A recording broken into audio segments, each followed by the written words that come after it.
তেখেতক এৰেষ্ট কৰিলে, বৰুৱাক এৰেষ্ট কৰিছে কেইবাটাও ছেকশ্যনৰ আণ্ডাৰত 196 তাৰপিছত 133 এনেকে গোটেইকেইটা এক ছেকশ্যনত কেইবাটাও ছেকশ্যনত আণ্ডাৰত এৰেষ্ট কৰিছে মানে মূল কথাটো হৈছে তেওঁ কমিউনেল ভাইলেঞ্চ এটা স্প্ৰেড কৰিবৰ কাৰণে চেষ্টা কৰি তেওঁ যিখিনি কাম হেৰি কৰিলে গৈ পেলাই হেৰি কৰিলে পোষ্ট দিলে পেট্ৰল পাম্পত গৈ পেলাই তেওঁ হেৰি কৰিলে অকমান দম দিয়াৰ নিচিনাকে বুলি কৈছে আৰু থ্ৰেটিং দিলে আৰু তাৰপিছত ছ'চিয়েল মিডিয়াত ছ'চিয়েল প্লেটফৰ্মতো পোষ্ট হেৰি কৰিলে আৰু সেইকাৰণে যিটো হেৰি কৰিবলৈ কমিউনেল যিটো হেৰি কৰিছিল ডিছহাৰমনিটো কমিউনেল ডিছহাৰমনিটো স্প্ৰেড কৰিবলৈ হেৰি কৰিছে সেইকাৰণে সেইটো সন্দৰ্ভত এৰেষ্ট কৰিছে আজি ইয়াত আহি পেলাই তেওঁ প্ৰডিউচ কৰিলে 3 দিনৰ কাৰণে ৰিমাণ্ড বিচাৰিছিল ৰিমাণ্ডটো আমি অপ'জ কৰিলোঁ আৰু হয় মই যিটো বুজিছোঁ ৰিমাণ্ড নিদিয়ে ৰিমাণ্ড নকৰে বেইলৰো তেওঁ যিখিনি আইনসংগতভাৱে যিখিনি মেণ্ডেটৰী যিখিনি ৰিকুৱাৰমেণ্টছ আছিল বেইলৰ কাৰণে যিটো প্ৰচিডিউৰ ফ'ল' কৰিব লাগে সেইটো ফ'ল' কৰা নাছিল সেইটো আমি কোৰ্টক হেৰি কৰিছোঁ অৱগত কৰিছোঁ সেই এছপেক্টটো কোৰ্টে চাইছে এতিয়ালৈকে অৰ্ডাৰ দিয়া নাই সেইকাৰণে আমি কৈছোঁ তেনেকুৱা এটা কাৰণ বহুতখিনি কথা আহে এনেই আৰু এটা মানুহে কিবা এটা ক'লে বুলি তাক ধৰি আনি পেলাই জ্বলাই সোমোৱাই থোৱা কোনো কথা নাই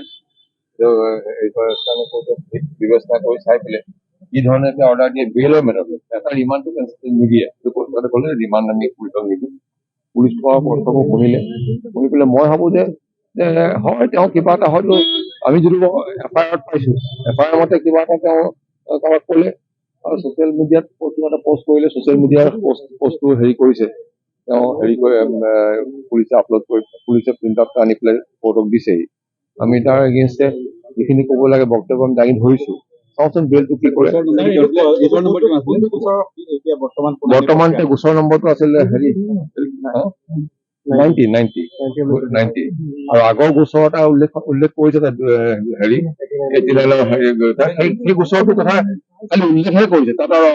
অইন কথা একো নাই সেই গোচৰৰ মই এফআইআৰ এখন চাইছো তাত তেওঁৰ নাম চাম নাই একো কিন্তু সেইটো এনেই এটা উল্লেখ কৰি থৈ দিছে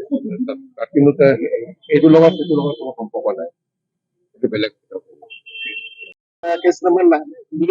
কেছ নম্বৰ 90 অনলি 2025 ওপৰত এটা হিয়াৰিং হৈছে বেল হিয়াৰিং হৈছে কোৰ্টে বেল হিয়াৰিং শুনিছে আৰু তেওঁ এই বস্তুটো অৰ্ডাৰ কাৰণে আজি ইভিনিং আৱাৰ্ছত অৰ্ডাৰ দিব আৰু 3 দিনৰ কাৰণে তেওঁলোকে ৰিমাণ্ড বিচাৰিছিলে এইটো কেছতে চেম কেছতে কিন্তু আমি হিয়াৰিং কৰিলো আমি অবজেকশ্যন দিলো গতিকে কোৰ্টে যোনটো ৰিমাণ্ড আছে পুলিচ ৰিমাণ্ড সেই ৰিমাণ্ডটো ইতিমধ্যে ৰিজেক্ট কৰিছে তেওঁলোকে ৰিমাণ্ড নাপায় আৰু যোনটো বেল অৰ্ডাৰ আছে বেল অৰ্ডাৰটো ইভিনিং আৱাৰ্ছত আমি পাম আৰু যোনটো আৰু এটা কেছ আছিলে 89/2025 বুলি কেছ এইটো কেছত তেওঁলোকে ছেকশ্যন 8 কৰিছে ছেকশ্যন 8 কৰিছে আৰু এই ছেকশ্যনৰ 8 কৰাৰ পিছত তেওঁলোকে শ্বৰ্ট এৰেষ্ট কৰিবৰ কাৰণে in the mean time ready হৈছে আমি তাতো অবজেকশ্যন দিম মানে পুনৰ সম্ভাৱনা আছে গ্ৰেপ্তাৰ কৰা যিহেতু এইটো প্ৰচিডিউৰ এটা হয়